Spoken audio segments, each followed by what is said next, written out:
Béninoise et quinoise. Pour tous vos besoins en smartphone, ordinateur, accessoires et prêt-à-porter, rendez-vous chez PKM Invest Shop sur l'avenue Colonel Mondjiba, numéro 4, commune de Ngaliema, référence rond-point magasin Kitambo, en face de la station Kobil. PKM Invest Shop, la référence en matière de smartphone, ordinateur, accessoires et prêt-à-porter à Kinshasa. PKM Invest Shop. Puisque nous sommes tous Congolais, nous n'avons qu'une seule nation, la République démocratique du Congo, notre patrie.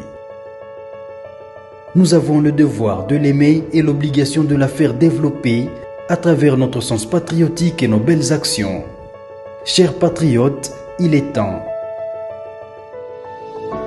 Rejoignez-nous dans la campagne citoyenne et éducative de sensibilisation sur le changement de mentalité.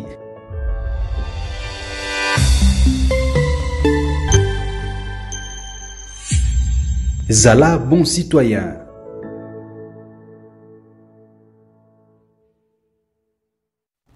Soyez le bienvenu, fidèles téléspectateurs. Nous vous disons merci, chers Congolais. Bozaï Belé Boa Koulanda Bisso, c'est votre grande émission au centre, ici sur 10e rue Télévision. Vous allez suivre aussi cette émission dans plusieurs chaînes qui vont nous prendre en relais. On vous avait annoncé la présence de monsieur René Bonganga, l'homme qui aime être en contact avec le public, avec les Congolais.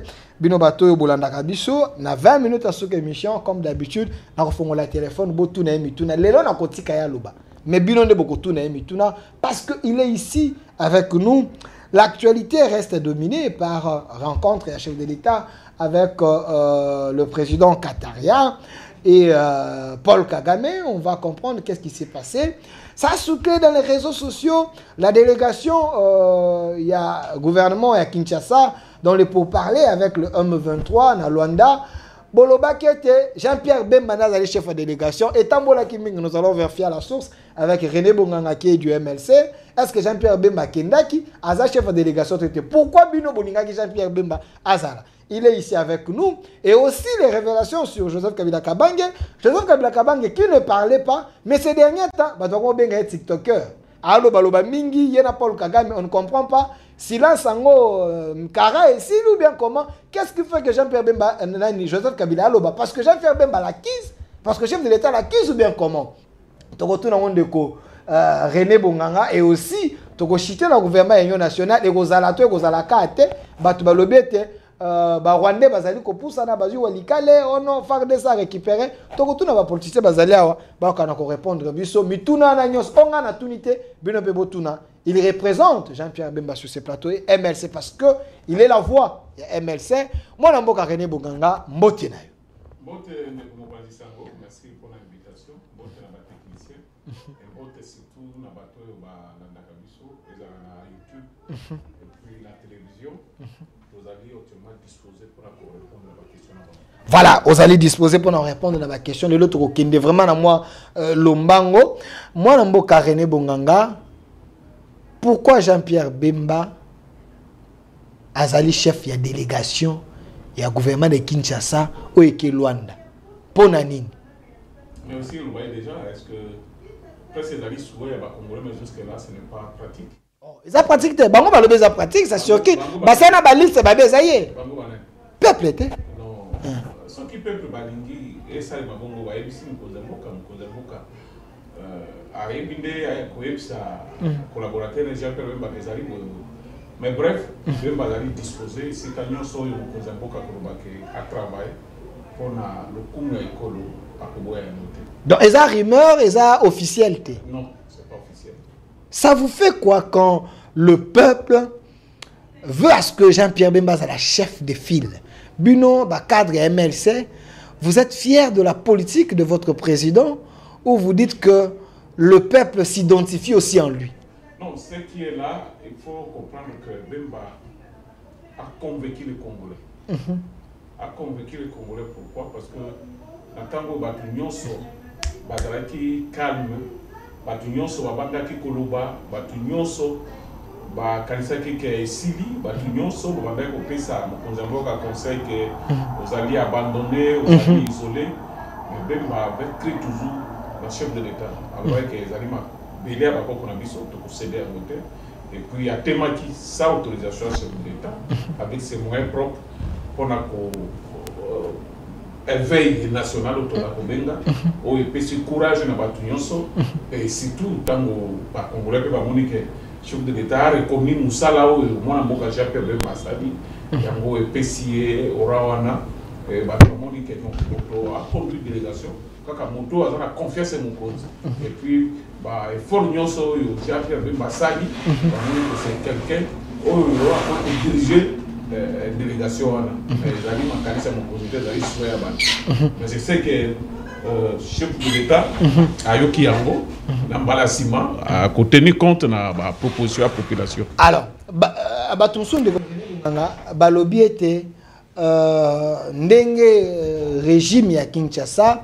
Bandimi kokende na ba pour parler au wana ezali échec ezali soni est-ce que sur le plan diplomatique ezali échec de la manière qu'on a accepté d'aller parler avec ces assassins ces pantins non je pense que bateau bazola dans la politique ya Congo ce n'est pas une surprise sur la négociation wana ezali suite logique il y a une négociation salemaka bandakala donc les bosso tozaki na des axes axe Nairobi axe il y a Luanda et puis après il y a la réunion en Tanzanie où ça qui la fusion où ils allaient qui Sadek na yese ils allaient qui diriger le président angolais en qualité ya président de l'Union africaine c'est ça mais batubaye bakeza makambo bandaki des akala mais vu dégradation de la situation bah exigence peut côté na biso comme makas notamment mon Kozamboka Dubaï que non en tout cas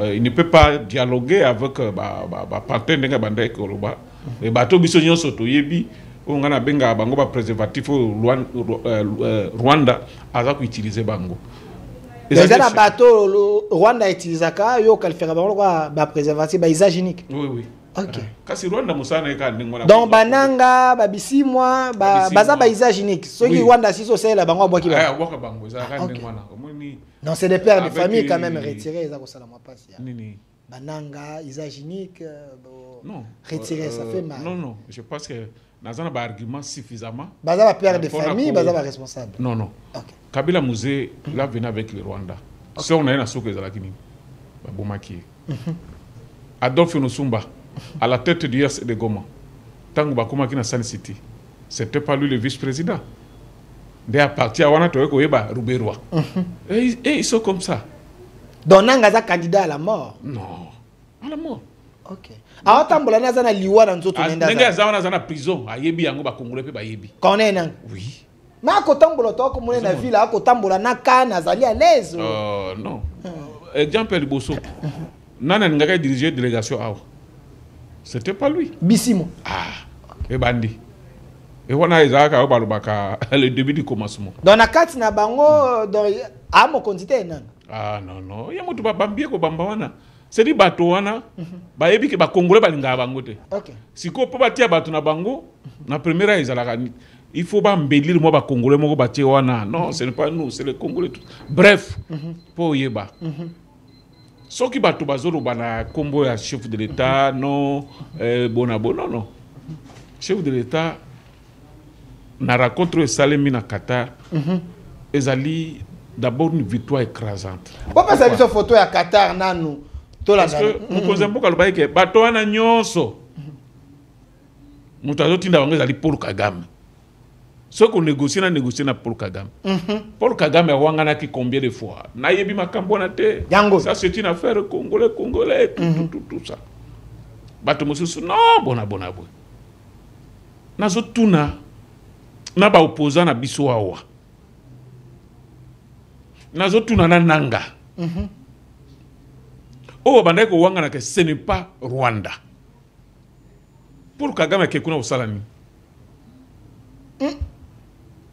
Paul Kagame a Kenya Qatar ko salani si ce n'était pas lui le responsable a qui ko représenter M23 c'est lui a qui ko représenter M23 ezali mona na ye ok on se comprend donc papa ya M23 yeyo Paul Kagame ok do batu nyonso no ba sima ba Kabila bananga batu nyonso wana ezali bato ye aza ko utiliser soka décider que les lokaka a dissous de M23 c'est wana et silipe bitumba pe sili ye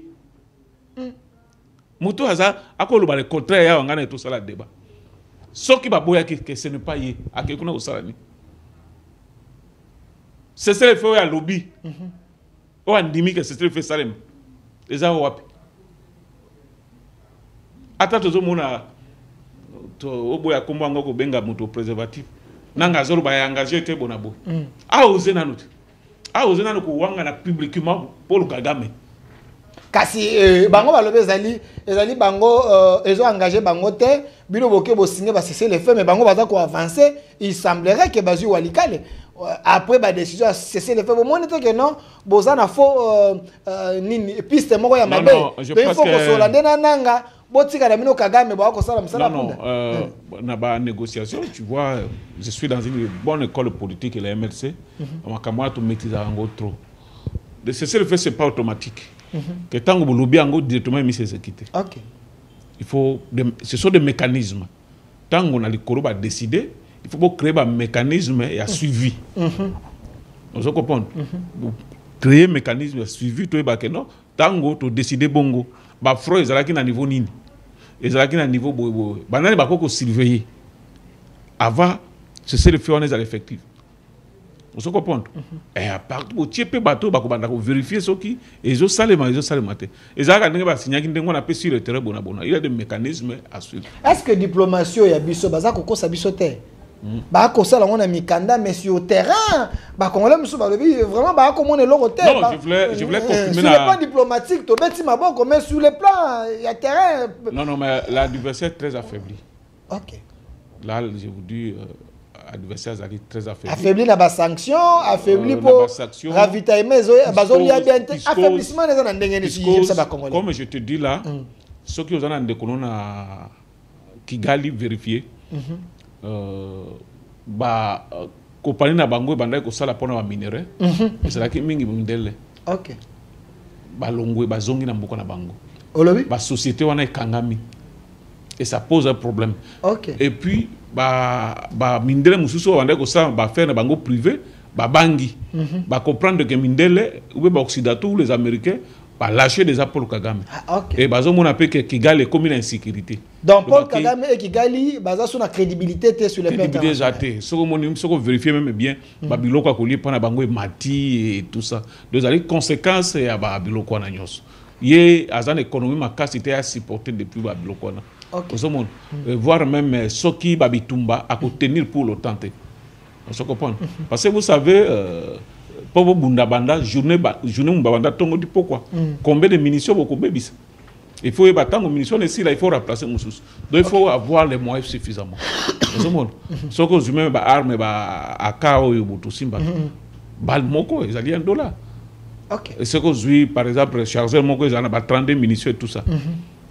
Jour mon comme tout banana tongo tu peux aussi ça combien de charges donc il faut avoir suffisamment de ressources pour banda bonabo mais yé 50% ils la kana aide et puis ba aide wana ba kati c'est quoi que soka ndingini azo aka 50% oya yé banda ko zoa ezali ko yiba minerai na biso sikoyo asoka sombi yango ekoteka mawapi nana ko somba yango et puis ba société oyo banda ko transformer ba biloko na nyonso ekangi. Qu'est-ce qui va se passer? Okay. Donc il ne faut pas être étonné sur crise économique et continue à Kigali. Là, je vous dis clairement, ce sont des informations vérifiables que biloko les ali na fait sur le gouvernement Paul Kagame. Et Boulanda qui même avant qu'un des Qatar wana sala qui sorti médiatique ou ils qui tozo bengango préparation psychologique à la population na que non il faut s'attendre na pire ouais que non ba biloko les ana ba fait et tout ça donc à ça là il causerie morale na population il a déjà préparé qui a comme on a mabe ça koya donc wana mabe wana mutolukeli yango zande ndeko Tshisekedi na diplomatie na biso mais vouloir ou pas mettons wa ko babongo avant na fongola téléphone mais na mona ki ndeko Kabila tabumbe kia yamba ki Kabila pa ko la diplomatie na ye mais eloko etike ngai pe tindi na benga ba kongola ba bito benga yo ndeko Kabila tango abimi batuni mutuna yo kuna na Kinshasa ba ko akize yo ba lobiete oza ko soutenir M23 yo mutoza na simanini mais réponse à ndeko Kabila eza ko humilier ndeko Jean-Pierre Bemba eza pe ko humilier ndeko Tshisekedi ndenge ba posa ba lobby Kabila lobby prochainement vous les verrez botuna bango bayela bino ba preuve ndeko Kabila a dit ça ce que tant Jean-Pierre Bemba président Jean-Pierre Bemba kolobete Kabila nazala ba preuve na ye nazala ba preuve ya lukuta to ba preuve bene ba preuve pour ndeko Kabila lancer bino défi abi prochainement boya ndela ba preuve obina cité mikolo ba osekisanga balobi ke Bemba lobisi baba na cité ba lo bongo Kabila zaka baba balobi Bemba alobisi baba OK nga tuli baba ngona no Kabila ye oyo Kabila président Kabila Bemba alobisi OK babi Bemba alobisi baba na ndenge nini babi te makambo azolo ba faut comprendre po ezali moto azala ki baba tango afungoli monoko bandiko loba makambo zo azolo bazoyeba te to comprendre yango koloba boye te ndeko Shadari no be mina ko ba ko sepela te aza président na bango tikana sisa ide na ngai kasi pourquoi balobi baba alobi sortie médiatique ya na Liboso on a retenu deux choses que l'ITO et M23 a mené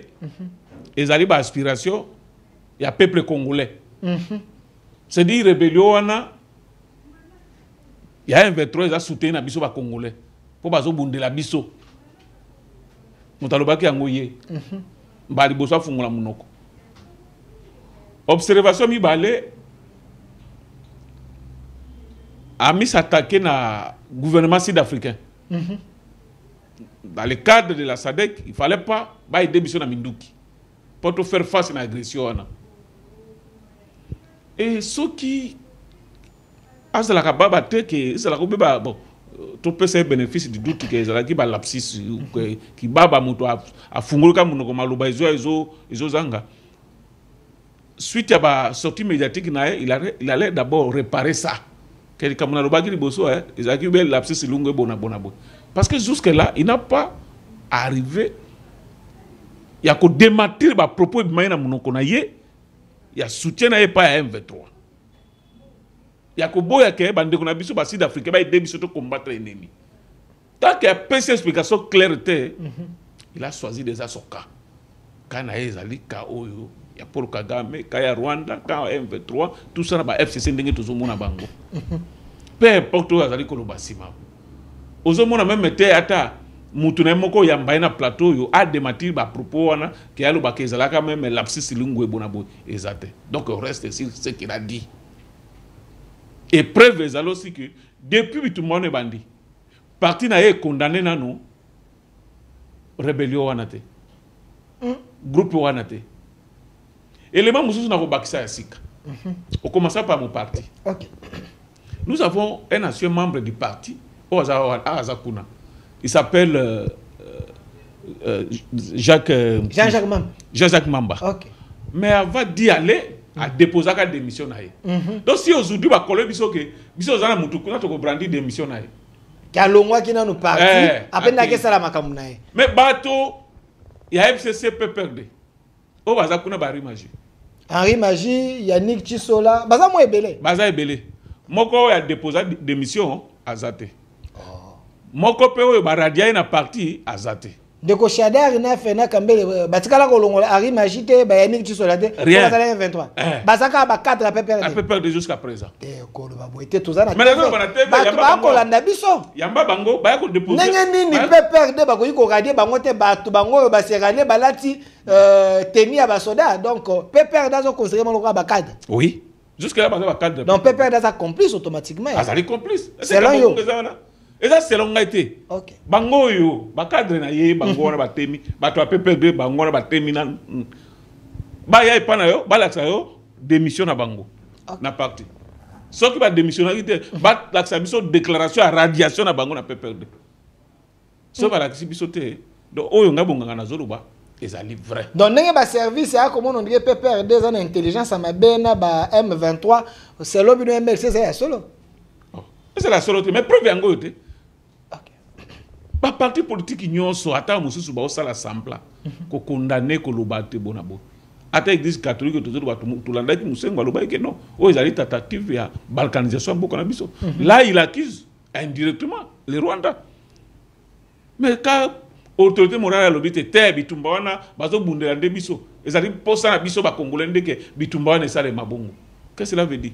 Mais tant que tata mosengo, au moins était tata ambongo. Tata ambongo, batu musu balobi, batindelinga ba photo ande ko shole na basenga na bane baké comme na Macron. Ezaki lundi bakenda comme na Macron, bakuta na président français, ba solo linaye pour na pacte républicain na bangwana les bons vivre ensemble, to veblingo selongo. Bon monite ke bango pe bana diplomatie mususu bino régime bozana yango te comme lokola deux fronts ezali ko tout à l'heure. On penser des marches à chaud, les nabasseng ezali sincère, tous ezali des marches contre la République. Pour écouter na Macron, basseng des marches à chaud, les s'engagent rien l'Église catholique. Les s'engagent même rien aussi les cardinals. Et ça c'est une côte, hein? Mais c'est une côte, hein? Côté pour la dé. Oh, c'est une côte, na nani ya chaud le wana biso ndingi yangote. Poye arele akama kamboyo, tozo benga mikolo yo le poison rwandais. Chaud. Oui. Net ni exemple ni occupé ça au chaud la relier le poison rwandais. Bino peut pouvoir boire ko light ça ba poison rwandais abimisa ki rimera wake. Bazo bunga bande kuna biso ba swahili yao. Objectif visé zalaki ko diviser les Congolais. Boso ya ko relayer yango po andima yango zalaki shole na communiquer nae. Andima yango sur base de quoi? Confirmer yango sur base de quoi? Tango ba bengi na ministère intérieur. C'est ça qui va preuve rien. Pourquoi il a tombé trop bas? Pourquoi quand Makambo est na Rwanda, il y a bimisaka yango confirmaka yango. L'exemple on les ali pas tant, très typique même. Donc Makambo union sociale les ça là, il faut tous en ango sirte. Les gens Makambo za sim. Mais ba catholique belé bazana sima na bango. Macron oyo bango bakepa na ye mboka na ye condamné Rwanda exiger retrait à troupes rwandaises na Congo et kati même aide na Rwanda bango bato bakepa kabake ko changer bango makanité ko yebsa bango te bozongisa aide parce que les Cambouezali nde Kinshasa ndenge bato bako que le problème c'est le président Félix, c'est lui la crise les akuto wana te c'est le discours na bango ndenge na yokai bango bato la crise c'est le président de la République bato nyonso oyo bango bakei na France mais ba bango bakei na France elle a accès position na France elobi na Rwanda bimisa ba troupe na yo ba sanctionner pe Rwanda ba kati ba aide na bango kasi yango président bango président quand comprendre président Tshisekedi est manipulateur ake ko manipuler ba président ya monde nyonso faut ba côté là so qui na comprendre olingo ebisanga ke ba shole ba ke kuna comme ba avocat à Rwanda ba bonde la France pour azongi sa relation malam azongi sa aide ou comment bango ba lobby était kimie kozala te sans le M23 président le akuta na ba M23 ta tindi délégation yake mona na Kagame bango lo bongo te tangu nanga lobaki te président Tshisekedi ça la communiquer aloba ayeba que non ngai na ndimi kokutana na yango bango ba ke Lukasko Macron pour ayeba ne ko Tshisekedi ça la communiquer ayeba que non ngai na ndimi kokutana na M23 pour être ça la face à face ya bien ndenge bato ba ko bana ketu yango to moni bango. Non, je pense que la terre est amouquée, nazo déploré par organisation sous-régionale, voire même africaine, parce que l'Occidentaux, ça ne des pas. L'axe position est clair. États-Unis, l'axe position est clair. Francophonie même. Ok. L'axe position est clair. Je pense que mon ambassadeur va payer francophone, va faire une déclaration. Pour condamner Rwanda, pour exiger retrait na bango na mabele na biso. Et ça ka déclaration maintenant na terrain ça n'est fait problème les la téléphone na wa peuple ba na biso. Problème les ali bon. Là tu allez convaincu que au moins na résumé à Félix to changer ba donner parce que Kabila le père, Kabila le fils. Mindele bandima te que tu allez agresser. Mindele bandima te que Rwanda muto azali ko attaquer biso. Mais c'est le mot na moment ya Félix Tshisekedi yango bato nyonso bazali d'accord que vous allez agresser na Rwanda. Donc je remercie quand même Mokonzi Mboka Nzambe pe abattre la ye de façon que pour ça yazana ngo pona Congo asilisa yango.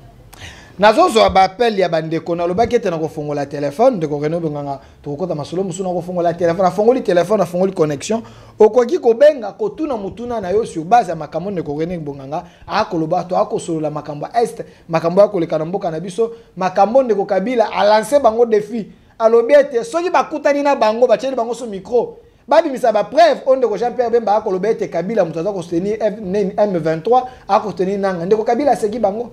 Est-ce que diplomatie to akosala eza ko bota mbuma to eza ko bota mbuma te balobete cesser le feu mais na terrain bato ba ko poussa moto nyonso ka zalia benga tuna mituna na yo tozali en direct ko bipende te benga otuni mutuna il te répond si vous avez des questions ou soit au commis message na yo et kozala bien. Alors ne bipez pas, appelez en direct, il va vous répondre, poser la question. J'aime bien cette interactivité avec vous. Mais ndeko René Bonganga, voilà, ndeko moko atuni pourquoi soki ndeko René Bonganga aye atika kombo ya Kabila te okolobela développement te okolobela social te kaka Kabila na Kabila asali binoni. Très simple parce que émission Zali essentiellement sur Makambezo le cas est na est et puis tu as vu que Kabila Zali à la base. OK. Yango to za ko ba kombo na ye, yango to zali ko dénoncer bino batu na ye. Bo yeba bo lobela ke tikana no makambo wana. To tangi kombo na pamba te po ye aloba ke rébellion yo M23 azo sala ezali souci na biso ba congolais. Mais ngai bonga na lobite te ezali souci na ngai te. Je ne pense pas aussi que journaliste Nazana Ngo akoloba pe que ezali souci na po ba bonga bande ko na est. Bongo Kabila loba bongo pourquoi? Pona nini Kabila zo boya ba sud africain ba ide biso na minduki. Yangona to monike azali source de problème. Tozali ko tanga kombo na parce que émission to ça les ali pona makambo est pona crise to zana yango et to monike azali na kati. Soki boyebi ke azali congolais solo boloba na ye abima. Voilà. Merci, Mitune Zalé Belé. Salut mon frère Delphin. J'aime bien suivre Ndeko René Bonganga. C'était un vrai patriote. Les combats basali mené avec président Jean-Pierre Bemba et Kofuta Bisso. Bisso to akosambela pona bango. Voilà. Merci beaucoup. Appel à Ndeko. Allô? Allô? Allô? Ndeko Bengi Bisso api Mutune Zani. Allô, bonjour. Bonjour. Nabegi bino na gisense. Tozo kayo. Bonjour, nabegi bino na gisense. Tozo kayo. Na lobia. Ah. Nabi bokondeza pa na bino. Bokondeza pa bino po bokanga Kabila ngo singa kanini. OK. Merci na mutuna na. Po bino bokanga maka Kabila po biso basieni tukati wa suki boye ba okanga biso. Na ebite kokema na okemba na ebite po anga singa skoni. Merci. Voilà, Ndeko René. Ba jeune balobi bango bakati na basuki po ba okanga bango. Mais bino po okanga Kabila esengi nini? En tout cas ba konzi bayoki. Je pense que nazali leader d'opinion. Phénomène alobi ke kokanga bango batu ba okata kata basuki ezali solo. Auto zali ko déplorer yango. Parce que kokanga suki bien kotika ba lox ezali fractionné. OK. Je ne sais pas comment l'état zali kokanga bango. Ba kuruno bazo sala mubulu ba yebi me ba bisika bango ba fandaka. Au lieu que ba kanga bato en divagation ndengwana, il faut ba cibler parce que sur le mot ba service na biso ezali ko fonctionner. Chaque avenue, chaque rue ba yebi ke muda ku tel kuruna zala ka bonabo. Au lieu que ba banda ko tracasser bana ba tupamba, ba musu bazali ba joueur, ba musu bazali ba musicien, tout ça, ba artiste et tout ça. Ikambona ezana ngo bien te. Mais au moins pour na makambo Kabila, je pense que ezali souci à tout un peuple. Ezali ka rien de ko lobi angote. Ba tuna ki question na mona mboka Jean-Pierre Bemba na un étudiant. O ba kosa ke ba kangi, o ba kosa pe ke ba bomie. Atuna ya lobi ke boko kanga Kabila mukolo nini. Et là nazali koyoka esengo pour makambo tozoloba ba congolais ba comprendre que c'est Kabila à la base. Maintenant ezali kaya ba konzi ba l'état ezali bato yo tangi ba kombo na biso o ba zo gérer ba corps wana ya justice ba luka moyen ba kanga Kabila ba sambisa ye parce que ezali demande à population. Mazana immunité. Non, il y a des procédures. Aza protégé na statut à l'ancien président Bokanga. Statut ane lobiete makambo nyonso asala tango azalaka président bokoyo kangele na ngote. Mais oya ko sala na sima ya ko sala président de Bokangela. Et ça déjà verrouillé. C'est toute une loi. Ils ont qui voter dans l'assemblée. Et même l'assemblée wana ils allaient capable pour déverrouiller yango. C'est très simple. Merci. Voilà, bandeko ba ko benga biso mitune zali vraiment ébélé. Mon frère Delphin, je suis très content de revoir mon frère René Bonganga continuer la lutte, mais ce qui est vrai que Kabila Bakokangaï a ces pays assez à lancer procédure. Ouais. C'est vrai? Tu as dit instruction à CP, c'est la secret. Ils ont dit que yenga bongo to yoka jour moko ba kbenaye. Mais CP a lobby à Hollande la makambo et banda qui depuis 2021 il y a M23 na bana inde. Mais ba application mais ba hauteur morale bazalakati. Loko la nini CPA ko banda makambo M23 ndenge ndeko tseke da lobby ke Kabila ndazali président donc bako yibe ko landela. Bako pe landela.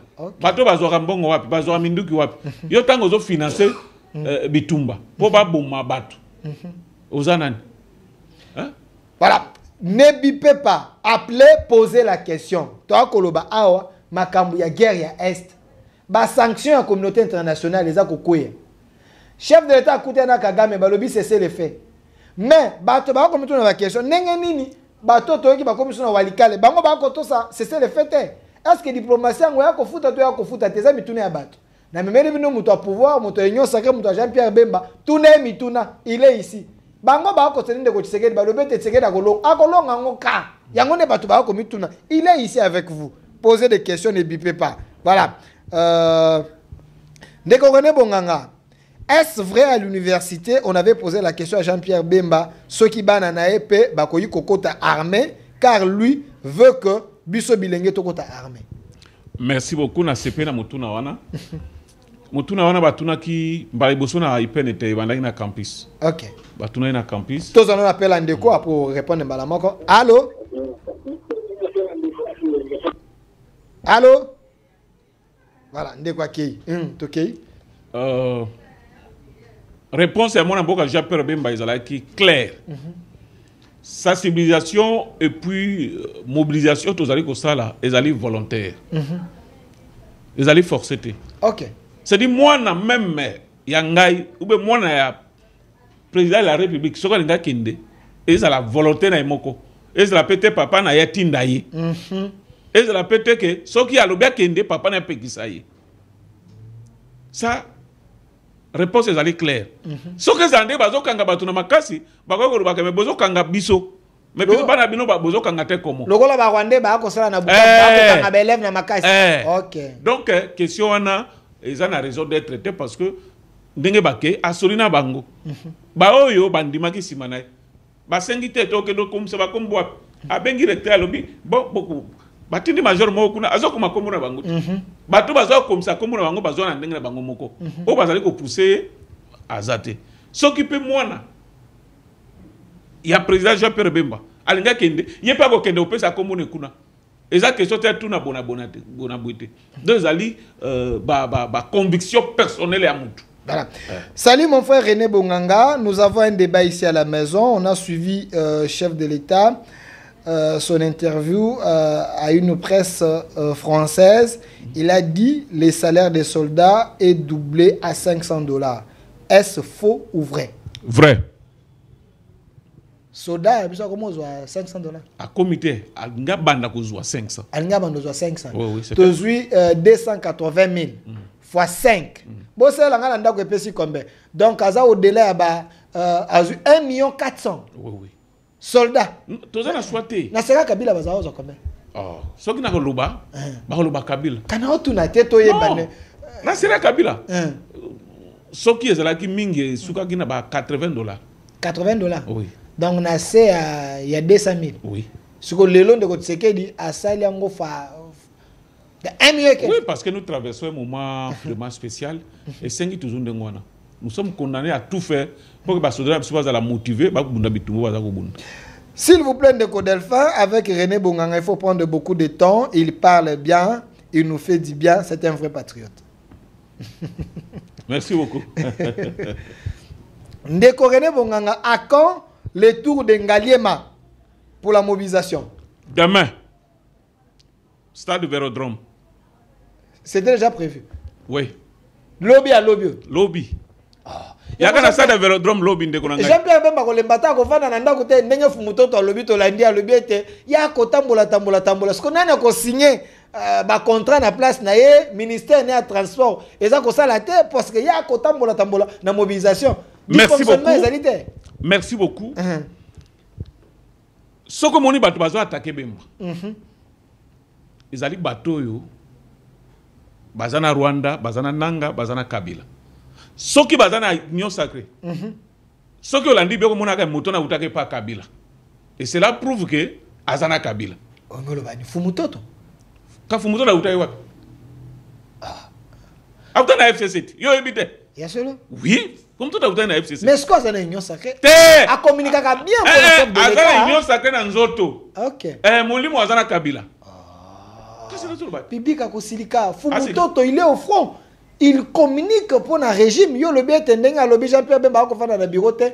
Bobanzi tazaka azana molimo Kabila na nzoto ne. Nazo pesa ba preuve. Pesa ba preuve. Jean-Pierre Bemba za l'unique ministre te o azo sala sensibilisation. Pourquoi seulement combo à Jean-Pierre Bemba? Parce que faut bien institution béré bazo tamboula. Je peux citer président Sénat Mona Kena Kata. Même chose à Tika IP bureau. Madame le Premier ministre Nabiso, a Tika IP bureau à Kenda. Oui. Ba ministre Béré ba Tika IP bureau à Kenda.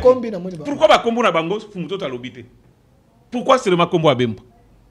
Le même campagne on a eu Sakayo, ils ont les Kanaba étando eke à Rwanda. Ils allaient relayer à on a ba Fumutoto. Bemba dérange. Pourquoi Bemba dérange? Parce qu'ils allaient fidèles à chef de l'État. Parce qu'ils allaient ko bundela ma bele ba kokonaye. Parce qu'ils allaient ko boya tous à la ba esclave ba rwandais. Bato bele bazo kende kombo na bango autanga te. Ba utanga ka kombo ya Bemba. Yo moni Fumutoto atangi ko mususu. Kaka ndenge bato talaka campagne bato pepe de ba osala contre Bemba. La même façon yo Fumutoto azo sala. Donc ce que moni mutu na Union Sacrée.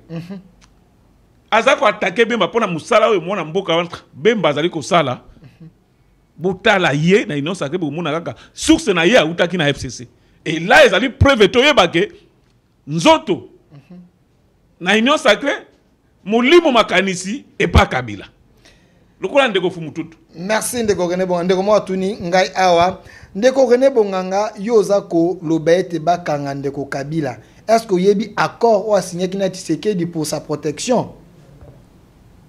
A signé kina na yebi accord te. Parce que soko yebi accord wana yo lobanga na yebi accord te.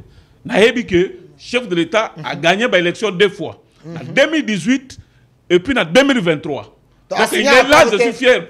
Non, non, parce que le bagage a signé accord na protéger na ba bien na ye. Yango chef le bagage je vais pas fouiner dans le passé. Si quoi comme ko fouiner est-ce que ko tia accord wana? Non non. Kabila azali protéger na loi sur les anciens chefs de l'État. OK. Et loi wana sala ngo félicité. Ezali Assemblée nationale. OK. Donc tika mona mama Kimia. Ce n'est pas lui. Donc, et bon, le bandé dans l'Assemblée, va modifier la loi wana pour Kanga Kabila. Okay. Et ça, ce n'est pas un accord à Félix. Donc, ndenge bo akoloba wana moyeba kanga ezate fondé bo convaincre l'Assemblée va changer. Et ça m'a convaincre l'Assemblée. Tu as déjà que il a trahi le pays. Mais bon, on a pas preuve. Il y a lobby boya na ba preuve. Bon, on a pas preuve té. Makambonga na loi ba Congo ba ebité. Soutien à la rébellion. Qu'est-ce que cela veut dire? Bah tu peux perdre ba ko silikande ba Hollande. Te ba ya ba expliquer nano ba sortie médiatique on a liboso wana. Que otuna bango yo uza mutu apepe do tuni ndengona de ba Congolais pe ba expliquer. Que tango Kabila zo lobake bitumba M23 za ba inspiration à peuple congolais. Qu'est-ce que cela veut dire? Salut mon frère Delphin, René Bonganga a totalement raison. Joseph Kabila est pour quelque chose pour cette agression.